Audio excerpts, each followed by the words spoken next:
Hi, guys. Welcome to another episode of Failure Friday, where we talk to my friends, colleagues, and complete strangers about how failure has shaped their personal lives, their careers, and how it's just propelled them forward. Because I'm sick of seeing happy-go-lucky, everything's roses and daisies on social media. So we're going to talk about the gritty truth, and hopefully it helps someone in a similar journey, no matter what stage, or maybe it's just something fun to listen to when you're bored.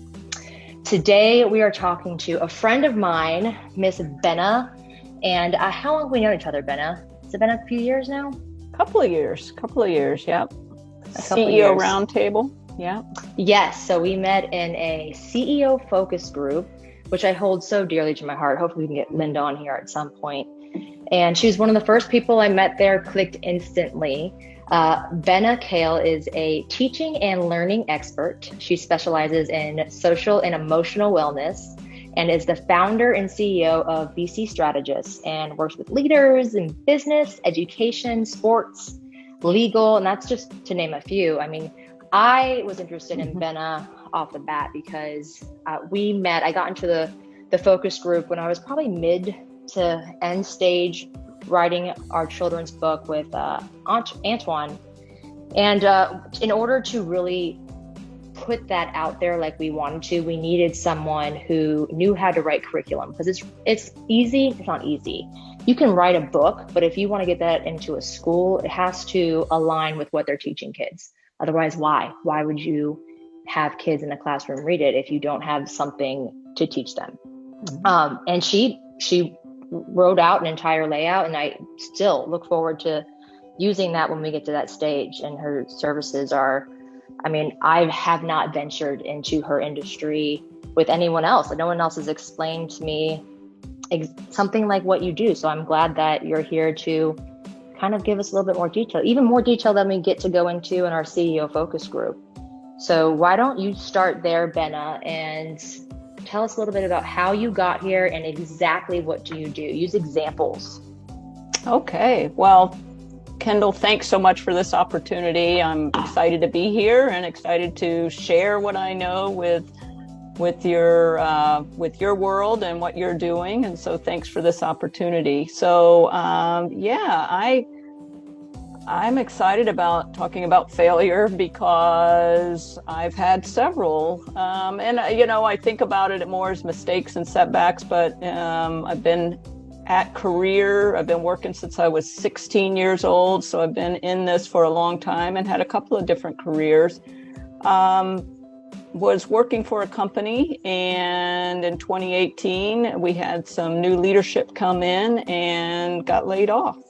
Very unexpected, very big blow, and didn't really know what to do. Was a little bit upside down for a while, trying to figure it out, and decided, well, let me just try to start my own company. And so that's what I've done.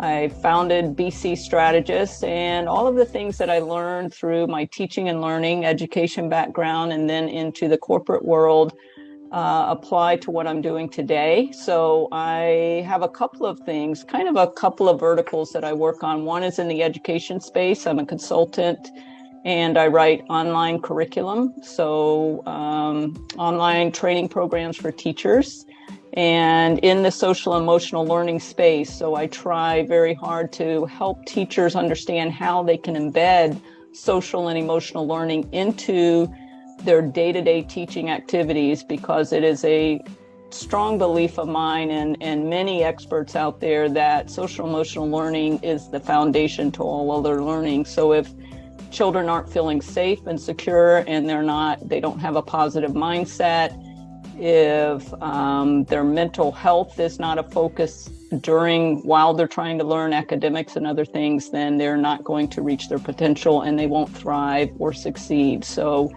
I'm very excited to have the opportunity to do that. The other thing that I do is I work with small to medium-sized businesses, and help them organize. You can imagine, as a teacher for many years and working with children of all ages in classroom settings and in education, A lot of times it's like herding cats. And so you learn, I was able to learn a lot of organizational skills and how to look at a variety of abilities in the children that I worked with and the teachers that I've worked with, and pull out the best of what they had to offer and move that in productive ways. So I consult and help, a lot of times new business owners that are very good at what they do, but they're as far as their product or service, but as far as pulling their business together and being able to get very well organized and find out where they may need some help or may need to make some changes, I'm able to come in and a lot of times create some order out of chaos, as it were. So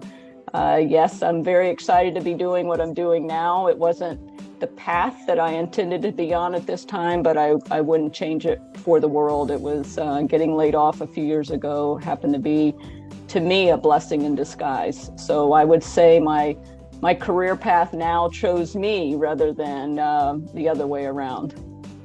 Those are the best ones, right? And if I'm not exactly. mistaken, you getting laid off, that was coming off the high of, one of your most renowned years in your career at that point, right? Exactly. Nationally, you just been renowned for a program where you impacted, I think was it 15,000 or was it 5 million? I can't remember, students with a program that you brought into elementary school. Yeah. So as a matter of fact, that's what I did for the company. I spent 15 years with them and created the curriculum. They needed a national program and it happened to be in the golf industry, and golf wanted to put the sport of golf into schools, much like other sports are taught there in physical education classes. So children learn basketball and they learn about soccer and they learn about dance and they learn about all of these things, but golf is not something that's regularly taught. So thankfully I was put in a great position through some people that I was working with while I was a teacher and knew that I did a lot of curriculum writing. So I made the leap to the golf industry and wrote the training program for the teachers, and then spent, the years implementing that program. And that's where some of the organizational skills came in, where the logistics and scheduling and running around the country. And we ultimately, as you said, we had a national meeting at the end of 2017, where we had reached 10,000 schools and helped the organization reach 10 million children. And we had trained over 15,000 teachers around the country. And so we were feeling quite good about all of that. Had a big national meeting at the end of 17. But the scenario at that time too was the CEO at the time was leaving and retiring, and a new leader was coming in and had a new vision. We had been around for about 20 years at that point and wanted to take the company in a new direction. And, I thought I was going to be along for the ride in the new direction, but that wasn't the case. And so, within a few months, they had made a lot of changes, and myself and several of my colleagues were laid off. And I'm here where I am today in my new business. At the time, did you look at that as failure, and how did you handle it? Take me through the emotional cycle you went through, because I haven't had to experience that, but I'm sure there's gonna be people watching this that it either just happened to or it has happened to. Oh my gosh. Well, it's devastating. So I'll tell you, when new leadership comes in, you never know. But I knew what we had accomplished. I knew that I was one of the few teaching and learning experts on staff. So I figured, probably it was relatively safe. But on a personal level, when you, the way everything went down was not what I would have hoped. I felt a little disrespected. I felt that I wasn't valued. And of course, on a professional level, I was like, well, I did all this work and I contributed in massive ways to the company's success. And so to basically be given a pink slip, I was like, why, what happened? Why did it happen? So on a professional level, sure, there's a little bit of anger and questioning and wanting to know more. On a personal level, it is even more so a little bit of like the rug getting pulled out. It's like, well, what am I going to do now? I thought, just from a monetary and financial standpoint, earning, my husband and I both work, but I was earning, bringing in half the income. And so it was a scary time on that level. For me, it was wondering, well, what am I going to do? I don't know what else to do. So there was a little bit of soul searching and things going on. And so, yeah, it was a really tough time. But I've always been one that rather than sitting around, I mean, yes, I had my moments for sure. But rather than sitting around and wallowing in this, place and trying to place blame and make excuses, it's like it is what it is. What are we going to do about it? What am I going to do about it? How am I going to solve for this? What are my next steps? And that's my approach even now, even when I, feel like I've done something and not done well, or I'm embarrassed about it, or a situation arises that I didn't expect and don't want. For the most part, it is what it is. So what is it, and how are we going to move forward? How are we going to, look for the positives? How are we going to learn the lesson? So yeah, it was tough, but like I said, it was a huge blessing in disguise. I'm now doing exactly what I want to do. I'm finally starting to get some traction. It takes a little while when you start your own business. I'm sure you're familiar. Yeah. To generate some, network in the right places and generate some traction. And so, I'm really very happy with where I am now, 3 years later. I will say on your last point that I think a lot of the speed of the traction that you have when you're starting a business has a lot to do, not a lot, but you control an element of that, right? Like, how are you getting connected in your community? Who are you surrounding yourself with? How long between you getting laid off? What was your grieving period roughly that you allowed yourself to have? And then how long before you started BC Strategist? Well, I got laid off in June, and I'm not one to sit around. I have to be busy. I have to be productive. I want to be working. I want to be moving. I feel that in my soul. Yeah, I can't sit around. And what ended up happening is I got on the phone with my best friend, and she had started her own business. You've met her, Sherry Matthews. And Sherry, she's a doll. Yeah. So we got on the phone, and she, her energy. It's like, all right, let's get this going. It's kind of that bootstrap. Like, get your shit together. Let's go. That whap, whap, whap, And so she and I talked, and she had been through the steps of opening her own business. So she coached me on that, try to figure out my brand and all of that, which I'm still honing to this day. It's not an easy thing. No. But I tell you, to your question about how long did I hang around? So I think my official opening date was October of 2018 is when I legally started my business. But then I had, between my husband and some very good friends, are like, you need to take a break. You don't really know what you want to do yet, and you're just trying to do something. And so I did get my business set up, but I really didn't pursue a lot. I just started taking it easy. And so it took me about 3 or 4 months to calm down and not feel like I gotta go do something. Took me a while.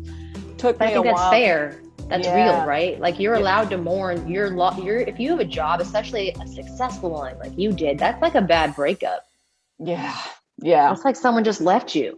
Yeah, good point. I didn't give myself a chance to feel, really, to kind of. And my mom, it's so funny when I talk about. I go, well, I lost, I would talk to people. I said, well, I lost my job. And my mom would always go, you didn't lose your job. You got laid off. She would correct me all the time. And I started realizing why she was saying that to me to get, that's nothing you did. I mean, and I knew it, but it was funny. What was coming out of my mouth was I lost my job, and I didn't lose my job. I just was a casualty of a situation. So it took me a while to just catch my breath and really do some, internal thinking about myself, what I'm really good at, what would make me, you always hear people say, do what you love and you'll never work a day in your life. And I always want to walk up and smack them when I hear that. It's so annoying. But it, it's one of those things that I needed to take some time, because I was reeling. I was handed this card that I didn't want to hold, and I needed to really take a little time to figure things out. And of course, I immediately got busy. And then so after about 3 or 4 months, all right, I don't have to be productive yet. I was fortunate enough. So this is a part of the story that I left out, but we did get a severance package. So I did have several months where I didn't have to get back and start earning an income. It wasn't going to, it was huge. And that was another blessing. I was handed a gift of time that I wasn't taking advantage of. And so I finally did, and, still was dabbling in my thing, but I didn't feel the pressure that I've had to run out and find clients and figure this whole thing out. I wrote the online courses because I knew that world very well. I partnered with a national company. Actually, they're an international company that does online courses for teachers. I knew them from my teaching days, called them up, said, hey, how about I write some courses for you? They were game. And, so I was busy doing some things that I knew and I had a heart for. And those courses are still going on. I still work with those guys a lot, but so it took me a while to kind of shift gears and settle in.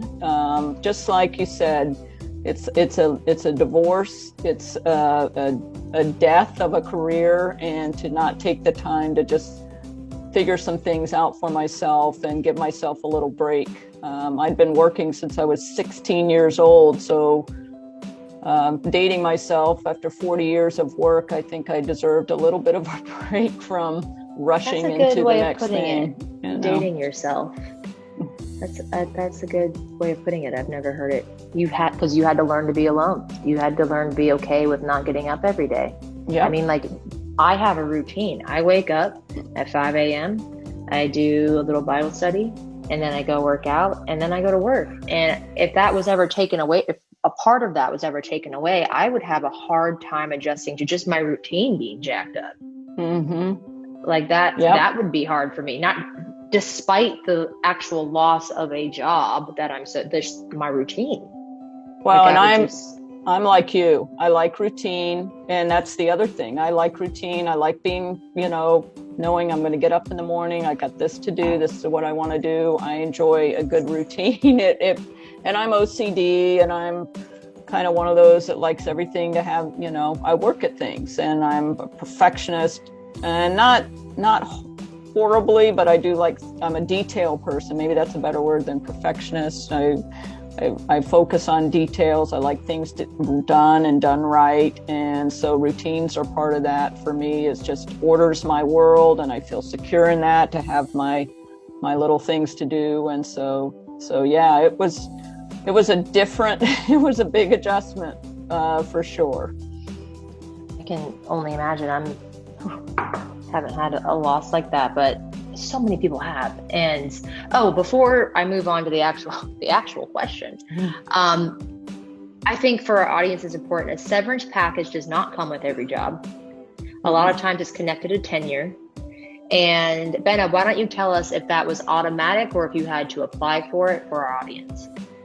Well, it wasn't something that we knew we were getting, for sure. And it was not a part of our contracts. And this is one of the things, as bad as the situation was, and as unexpected and, some would say unfair, you can look at it any way you want, but in corporate world, a new leadership is going to do what they're going to do. And it's just part of what it is.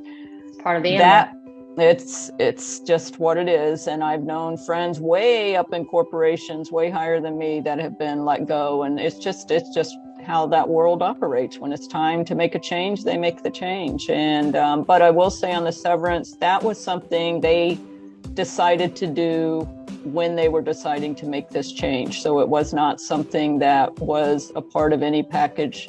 They could have said 2 weeks, you got 2 weeks and you're gone. I mean, they could have done that. They could have. They did not. And that was another saving grace and another big blessing, because there was a lot. I happen to be married to, I was married, my husband works, he has good insurance, all of those things. But there were some that were, the breadwinners, carrying the insurance for their family with young children. I, didn't have any young children. So it was, my case was probably not as bad off as some others who, were in a different situation financially and otherwise. But that being said, it was, the severance was definitely something that I thought was at least one of the better things that came out of it, and was very appreciative that they decided to do that for us. Yeah, that's a big deal. And I'm thankful that you had that. Yeah, me too. I don't even know if that was the failure that you wanted to use, but I think that is there another professional or personal failure that you wanted to talk about? Because I just kind of pushed that one on you. No. I mean, that was one of the biggies. I've been thinking a lot about failure, and we're going to fail our whole lives, and I, even the word failure, I'd rather say something like setback or mistakes that we make, because I came across a quote. I came across a quote recently, and it said, "There is no failure, only feedback." And I'm like, I love that, because when you are trying something new, when you are stepping out of your comfort zone, when you are working hard and you're trying to make a difference and trying to make an impact, whatever your work is, you're going to fail. You're going to make mistakes, and sometimes they're going to be epic, sometimes they're going to be small. But if you can look at those things as, what did I learn from this? Sometimes the hardest thing, what did I learn? How did I handle this? What can I do? And you get the feedback, you learn from what happened, and you move forward. It's like I said earlier, it is what it is. What are we going to do about it now? How do we solve for this? What's our next steps? So, but that's kind of over the years now with the things that I've learned,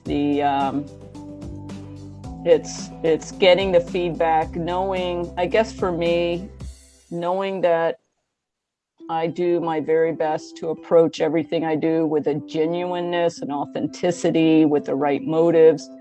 And then if I get handed something out of my control, it's out of my control. And it wasn't necessarily something I didn't intentionally cause things to happen, but when they do, it's what was in my control, what was out of my control, what can I do better next time? And those kinds of things help me mentally keep more of a positive mindset and give me the ability to move forward. Yeah, I agree with that. I think failure gets a bad rap. It's a bad word, and it doesn't have to be a bad word. Mm-hmm. Like, feedback sounds a lot more palatable, right? But I was thankful that my dad as a child totally changed the way that word affects certain people. So when I hear failure, I immediately think of feedback. I immediately think of, well, how did you recover? Like, what did you do? What did the people, where was your support system? How did they help you?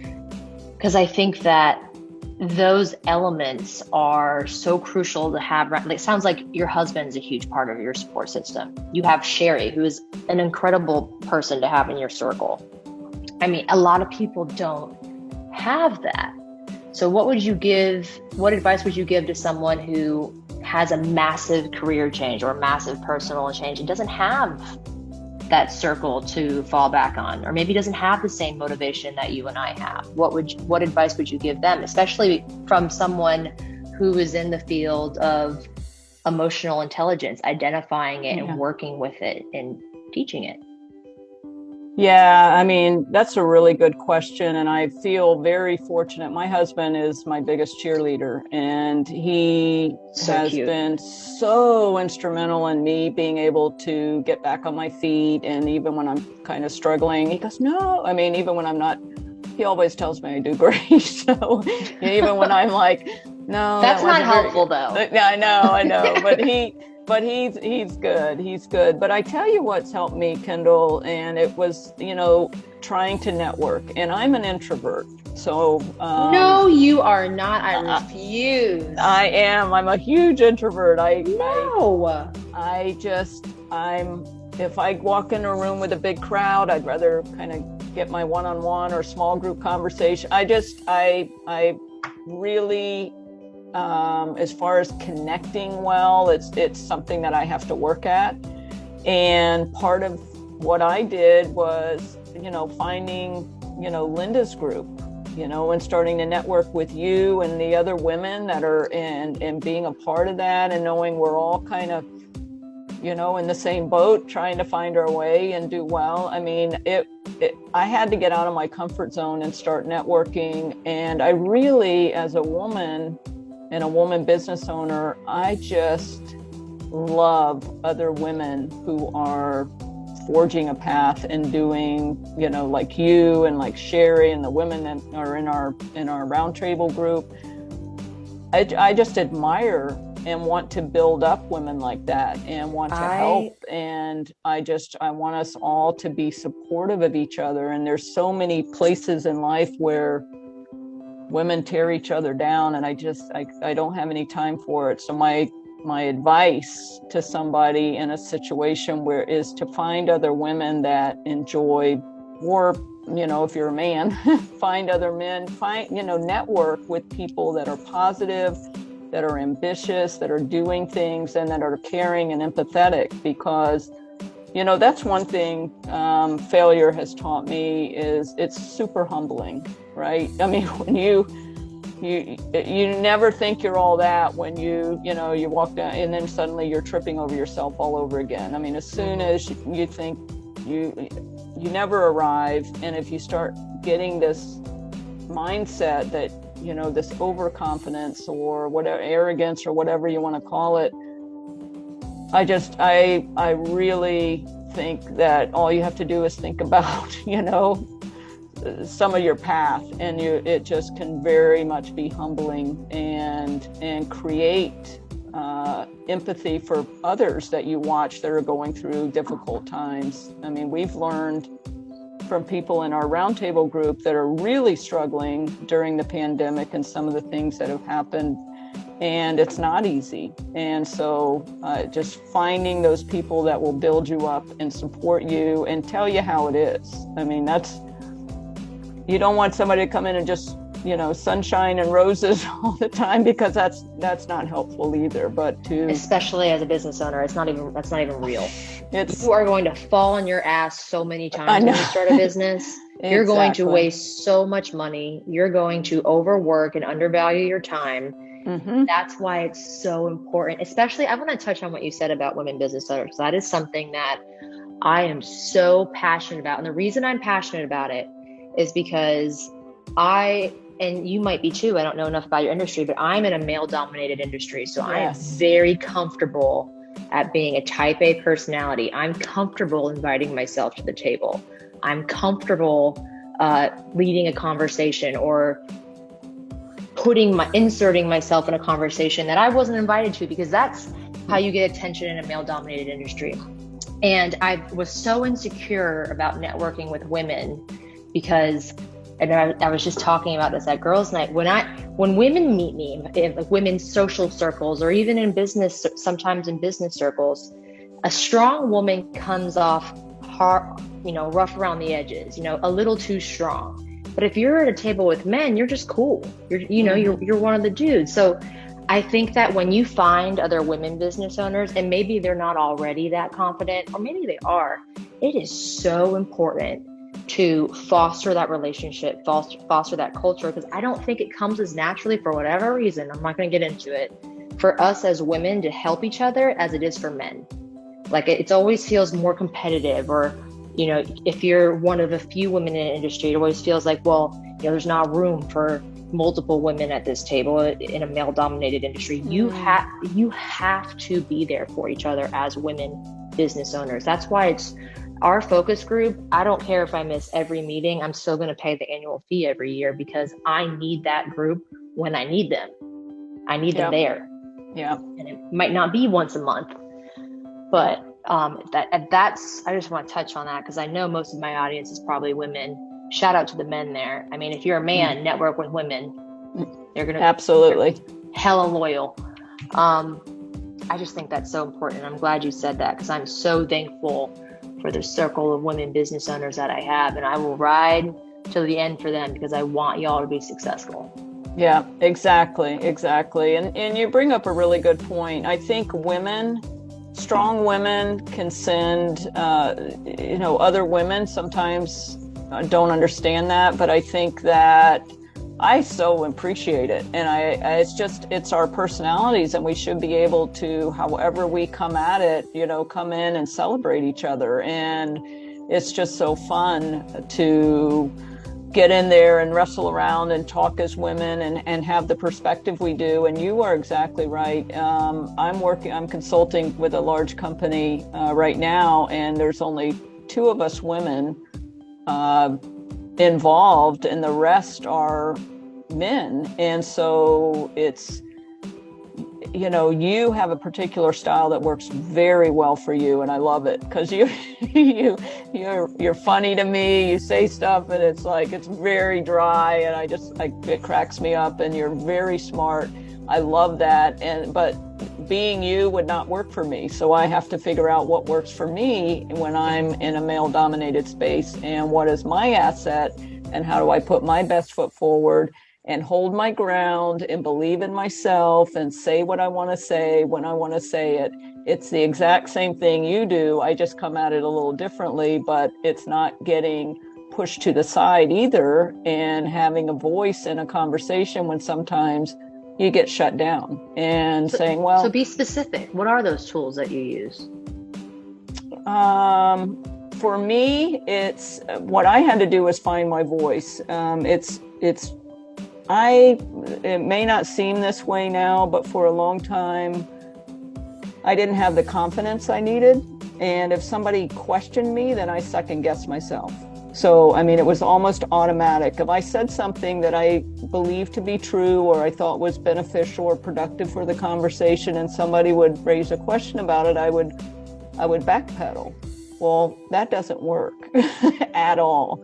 And so I had to, before coming into a meeting or being put in a situation, I made sure I knew what I knew. I was prepared to talk.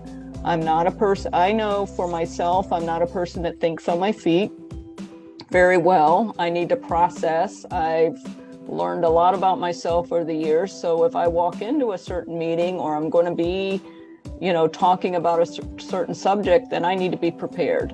So it's preparing myself so that when I do speak up and I get challenged, I can explain myself. And, I don't mind agreeing to disagree, but I don't cower away or, stop talking, or, oh, I guess you're right, or any of those things. So for me, it's being prepared. It's knowing when to speak. And that's the other thing. Sometimes, if I got a little nervous or I wasn't sure, and then, the other side of that coin is talking too much instead of choosing your moments and not having to respond to everything, because then that, it's like you're trying too hard. So it's that balance of, speaking when you have something of quality to add to a conversation, and otherwise listening. And then the other thing that I do too is validating when somebody speaks. Somebody said this, see if I can get it right. Are you listening or are you waiting for your chance to talk? And I think a lot of us are waiting for our chance to talk instead of listening to what somebody is saying. So the other tactic, I guess you would call it, which is more being respectful, is when somebody makes a point, instead of me just jumping on the next thing that I wanted to say, I'll, validate that. It's like, oh, that's a really good point, and this is what I heard you say, what I was thinking, and connecting those dots and linking, making sure that people understand that, what you're saying and how it fits into the conversation. Yeah, I like that a lot, especially as someone who is wrong a lot when I speak. You can be wrong and still be assertive. You being wrong in a presentation does not mean that you take a position of submissiveness. Right. That's the right way to say it. Mm-hmm. There's great, it's not necessarily, doesn't come natural to everyone, but there is a way for you to be wrong about something that you were once confident about. Because that happens to me a lot. That's actually something I struggle with, Benna, is that because for my job, I have to watch news outlets from both sides, because I have to be able to have a conversation. I don't know who's coming into my office, or even if I do know who's coming to my office, they might have wildly different views of the world around us than I do. But I have to be able to understand their perspective. And in my experience, when you are constantly listening to different sides, it's hard to pick a side. Mm-hmm. So I had the same issue where it'd be really easy to make me backpedal. It'd be really easy to switch my mind, because I know too much information that contradicts itself, and it all sounds great, right? Yeah.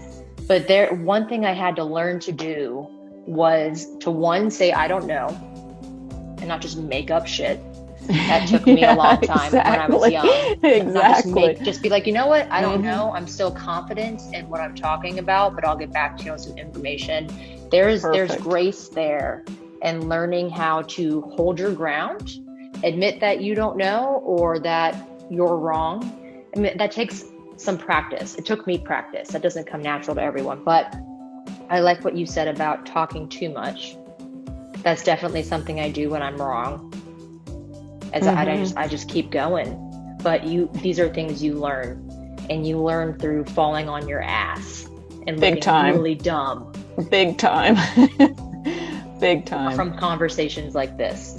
I think it does take a particular self-awareness, though, to be. That's one thing I pride myself on being. And Benna, I've noticed that you are also very self-aware. It was one of the first things I noticed about you when you spoke at CEO Focus. You and I might be almost too self-aware, like we overthink things. Are you an overthinker? Yep. Yes. I'm an overthinker. Yeah. I think of all the different ways you could have perceived of what I just said, and then probably the worst way you could have perceived it is how I think you actually perceive it. Exactly. Yeah. Yeah. Our own worst enemies. Mm-hmm. But you know what? It works in your favor, because no one ever gets mad when you apologize. Even if they weren't offended. An apology is a great way, even if someone's not offended, and maybe you had a conversation or you gave a presentation and maybe you talked down to someone, or you felt like you were condescending. No one is ever going to get mad at you for sending an email, sending an IM, or walking over to their office or their desk and like, you know what? I was thinking about it. I felt like I might have been condescending. I apologize if you took it that way. That makes you look emotionally present, emotionally intelligent, and like a good leader. Yep. Well, and you're vulnerable, and you make mistakes. I mean, that's a good way. It's people appreciate that. It's funny.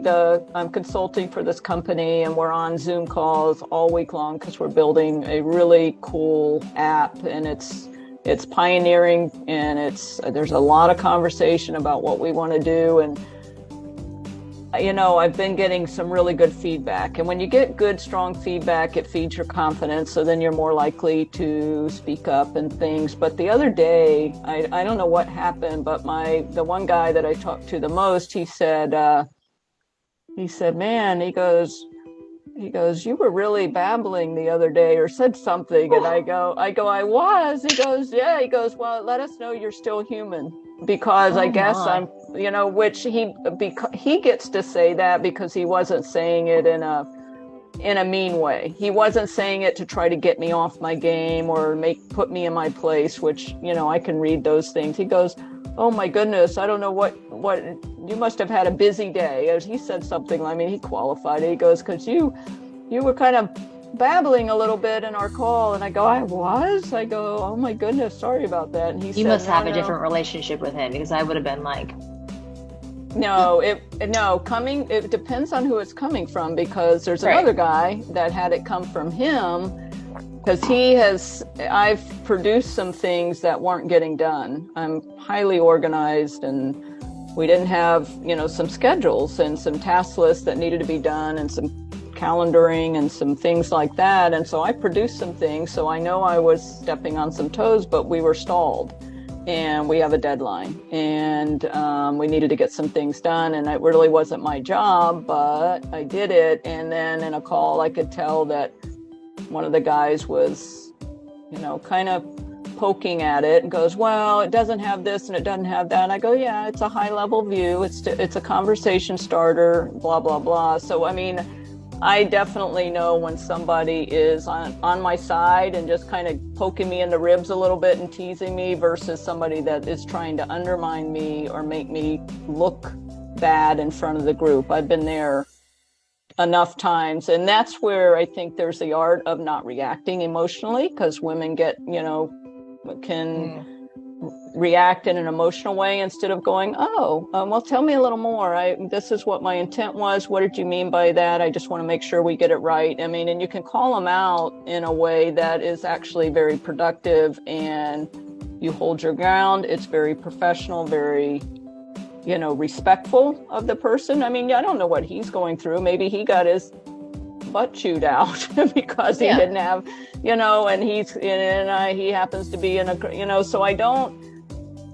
The other thing that I've learned is I don't take things personally. Now, if somebody's attacking me on a personal level, I'll deal with that. But a lot of this stuff is, these guys don't really know me, and it's not personal to me.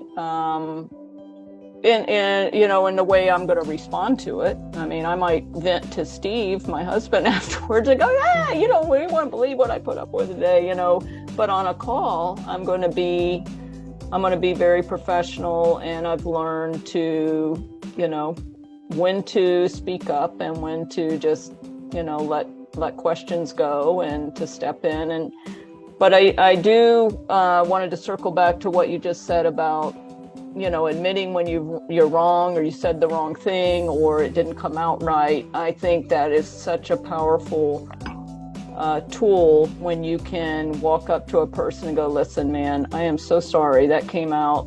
It was ill-timed," and blah, blah, or whatever it was. Being able to just say, "That was my bad, and I own that, and I apologize. I'll do my best not to, blah, blah, blah." So I just think that shows vulnerability. It shows maturity. It shows you're not perfect. Nobody is. And you are careful who you would do that with as well, because there's just some people that will accept that in the right fashion, and others that, may not. So it's the older you get and the more you deal with different types of people, it's just all experience and wisdom that's, through the years. And you're always, I guess one of my things is I'm always looking to learn something new.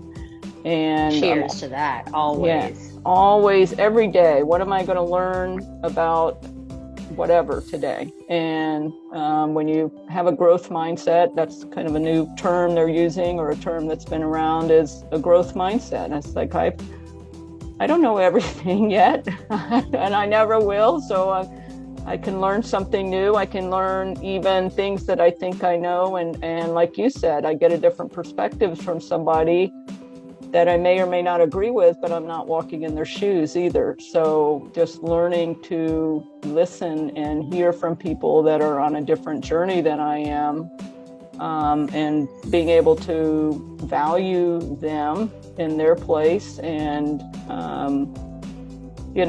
I think it's so important, especially now with all the polarizing issues flying around, and it's just, we're we're not unified anymore. It's just seems to be more things dividing us than unifying us these days.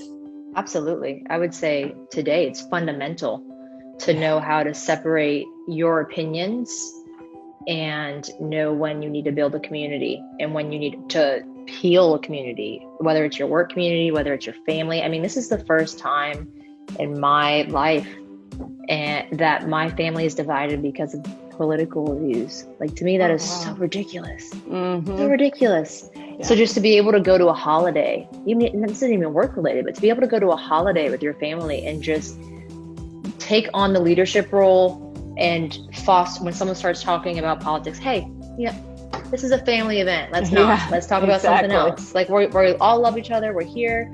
Like, I think just being able in a work setting to do that in a classy, graceful way where you're bringing people together and not feeding into the separation, especially partisan separation. I think that is so powerful. And it's job security, because no manager wants a separated team. No manager wants someone that's so opinionated that he's making people take sides. Exactly. I mean, that's a really quick way to lose your job. And I mean, it's not going to be on paper that, oh yeah, this person, believes in this and this is why we're firing him, but they will find a reason to get rid of your ass. Yeah, it's exactly right. Yeah, that's exactly right. Benna, I know we've talked about this. I feel like we've talked about this the entire time, but in what ways has failure, whether the one you've talked about or maybe another one, shaped your behaviors, your character, or who you are on a personal level, on a psychological level? And how has it made you successful thus far? Well, I tell you, I wanted to share a story with you, which I think kind of gets at what you're asking. What failures or what things, huge challenges have I been impacted by that I mean, there's some things that have happened to me over the years, or to me and because of me over the years, that stick with me. There's such huge learning experiences that they stick with me, and they have been just kind of anchored me and helped me along. And one of those times was way back, it's been years ago. I was at a K-12 school, and I was a youth sports director, and I was running the youth sports program, and I had about 400 kids that signed up for my basketball basketball season that I had. And these are all 5 to 10-year-olds, so you can imagine what that looked like. And I was so busy with trying to figure out how to put them in the teams and get all the volunteer coaches in place and order those uniforms and get schedules together and where are we going to practice and how. I mean, I had 30 basketball teams. I was like, what am I going to do with all the, where are they going to practice, all of that. And I remember one day I was sitting at my desk and trying to figure a bunch of stuff out like that, up to my eyeballs, and I, would get interrupted by parents coming in and wanting to know this or that. And it was a uniform size problem, or where are my kids going to, where are they practicing? Can I move my child to a Thursday practice? All of these little things kept coming up. And I remember looking up and I said, God, if you would just take these people away, I could do my job. And I swear it was an audible voice. I swear he looked at me and he goes, Benna, the people are your job. Oh, wow. And he said, don't lose the people in the process.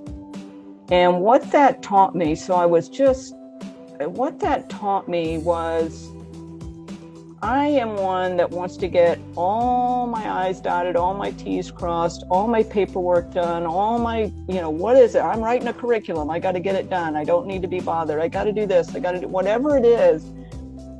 And I would, if people that needed my attention were interrupting me, then I didn't have time for that. And what I learned from that one thing is, anytime, within reason, we set boundaries and things like that, so qualifying it there. But anytime somebody would interrupt me, especially when I got into more management roles, I would stop what I was doing, I would turn, I would listen to what they had to say, and not lose the people in the process. And that is so extremely important because of all the products and the tasks and the things that we can be doing. I think the people are the most important part and of any worthwhile endeavor. And I think we get hung up on things that are less important, and you think, and this is the mindset, the interruption is going to cause me to be late and I'm not going to finish what I was in the middle of doing. And I find that now when I give these, people the time, they want to talk to me about something and I give them that time, that it makes that job so much easier and better. And God somehow brings around plenty of time for me to get done with whatever I was trying to do. So that, I don't know if that answers exactly your question, but I think from a failure standpoint, it's taking the time with people when you fail, when they fail you, and when they fail on their own, and just to make sure that we're paying attention to each other and we're seeing and we're listening and we're trying to understand. It helps everything all the way around. I just think it's probably one of the most important lessons that I learned in life, because I am, like I said, an introvert. I can be alone very easily, a lot. I don't mind it. I enjoy my alone time. And so making time and room for people has been a big deal to me. And I Kendall, I would attribute that to some of my success now is venturing out, even though I'm not the most comfortable meeting brand new people and trying to figure out conversations and things like that. But being able to, I threw myself into that round table thinking, with all those women and not knowing how I would fit in and just doing the best I can. And not even just that, you asked me to lunch within 5 minutes of me at the end of the meeting. So when you say you're introverted, like you were the first one to approach and be like, hey, let's get coffee. Yeah. I'm like, introvert who? Well, I don't remember being that bold, but I think I liked you a lot because I think you were so cool. And I loved your story. Your story is fascinating to me too. So I think when I click with certain people, I want to get to know them. And so one-on-one. So that's how I like to get a little deeper with people and understand, who they are and what makes them tick. So I do reach out from time to time when I feel like I can relate. Well, I do love that story because it actually applies to me personally, because as my business grows, and it's just been, I'm so blessed that it's been growing so fast, but as it grows, and this is with any business, you have to scale. Like any book you read, it's so important to scale effectively, efficiently, and quickly, because it goes away just as quickly as it comes. Mm-hmm. And the last 2021, it was all about branding, scaling, hiring, defining your process. And I was not having as deep conversations in my appointments. I wasn't having as quick connections. And I was sitting, and I do personal reviews every quarter where I sit and I'm like, all right, what could you be doing better? What could you be doing more on a networking side? And I was just like, I'm not getting as much personal reward. My cup is not as full because I got into this because I'm good with people. I'm a problem solver. Right. Maybe not so much with my own problems, but hearing other people's problems, immediately I have like a checklist of like, okay, we could do this. That might take longer, or we could do this. This is more difficult. This is, more. I can do that really quickly in my head, and I wasn't getting that because I lost the people in my process. I don't know the exact answer to how you do that in my industry. I think it's just hiring, delegating. Delegation is probably a big thing. Mm-hmm. Do you have to do every little thing? Probably not. Will quality be sacrificed in the grander scheme? Maybe, but how much? Right. Will notice? Right. So I think delegation is a really good way, a solution, a more specific solution to the problem you presented. Don't lose the people in the process. Mm-hmm. How? Because growth is so hard. Growth is so fast. climbing the ladder. You feel like it's competitive. You have to be better than this person. You have to prove to upper management that you are. How do you do that? You delegate. Yeah. But you don't have to sacrifice a work-life balance. And I think that that's something that I had to learn the hard way, because I had kids really quickly in my career, and I just felt like I constantly had to choose. And I was choosing my work most of the time. I didn't have to do that. I needed an assistant or two.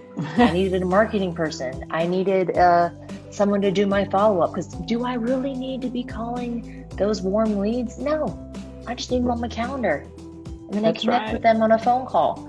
I mean, delegation is huge, and we could talk about that for hours, because that's, for people like you and I, Benna, delegation is hard at first. Well, it is, because we want it done the way we want it done. And, and to your point, and I know you've heard of it, that quadrant where it's urgent, important, not urgent, not important, and understanding, putting, if it's important and it's urgent, then who you delegate to is going to be more important, and you may have to do it yourself. If it's urgent, not important, delegate. If it's not important, then and it's not urgent, it may never get done. So understanding the gravity of the tasks and the things that need to be done, and that's exactly what you're doing, right? It's like, I don't need to be in the first line of defense. And that's just smart, because you're managing so much. You're the brain trust. And, like me, is understanding, what do I need to involve myself in, and what do I need to pass on to somebody else to manage for me, like my social media stuff that I'm terrible at. And I don't even want to learn it. I want to learn a lot of things. I don't want to learn how to do my social media. So that was the best thing I ever did, was hire someone to help me manage that. Yeah. So that's the best thing I ever did. That's next on my list, is getting that straightened out and done. But I can send you a couple of people. Remind me. That'd be great. That'd be great. Thank you. Benna, how do you want people to reach out to you? Are you comfortable with people reaching out to you with questions about how you started your business, what you do? Absolutely. Yeah. You have my email, benna@bcstrategist.com. Pretty simple. And, I'm around most of the time, and I'm very good with my email and keeping up with that. That's probably the easiest, best way to reach out initially. And I would love to hear from folks. And I'm, like I said, at the beginning, just, I want to encourage women. I need encouragement. I need, support in the value of relationships, to learn from other women, that have done things, different and better than I have. So we're all in this together. And I think we, each have our specialties and can bring value to each other through massive relationships, and men too. I mean, I don't want to just, say women power and it's just us. I think women are unique and we can uniquely help each other. But I think being able to, get men and women to be in super respectful relationships and business arenas is it's time, and there's still some ground to be forged in that area. So I certainly would love to, men or women, to be involved and to have some dialogue around a variety of things. And if there's anything I've said that perhaps I could help somebody, then I'm happy to sit down and provide anything I can. Absolutely. Well, thank you, Benna. I'm going to have Weston put up her social media or her email so that people can reach out to her. Of course, you can always reach out to me and I'll get you connected. Benna, thank you so much for coming. It's always a pleasure. I will talk to you probably at Linda's Christmas party if we don't have a meeting before then. Oh, absolutely. Absolutely. Kendall, thank you for giving me this opportunity. I so enjoyed, and we haven't connected enough in a long time, and I know. Hope we can reconnect, but I know we're both just crazy busy and trying to do our thing. But yeah, definitely planning on going to Linda's thing and seeing you there. Maybe we'll have a chance to catch up and chat, but call me for a beverage one evening. We'll run out and do some girl time. I'm all about the beverages. Me too. Well, thank you, everyone. This is another episode of Failure Friday with Benna and BC Strategist, CEO and founder. and we will tune in next week with another guest. Again, if anybody wants to be on the show, you can send me a DM and I will send you a link if it's an appropriate interview. And I'm just so thankful for the overflowing support we've received with this podcast, the viewers, the audience, the questions I've gotten. I'm thankful for you all, and I hope it's helpful. I mean, that's the reason I'm doing this. I don't like just hearing myself talk. I hope people are getting something out of this, and the feedback that I've gotten so far is that you are. So I'm just so grateful and appreciative of everyone, and I will see you guys next week. Have a great weekend. Bye.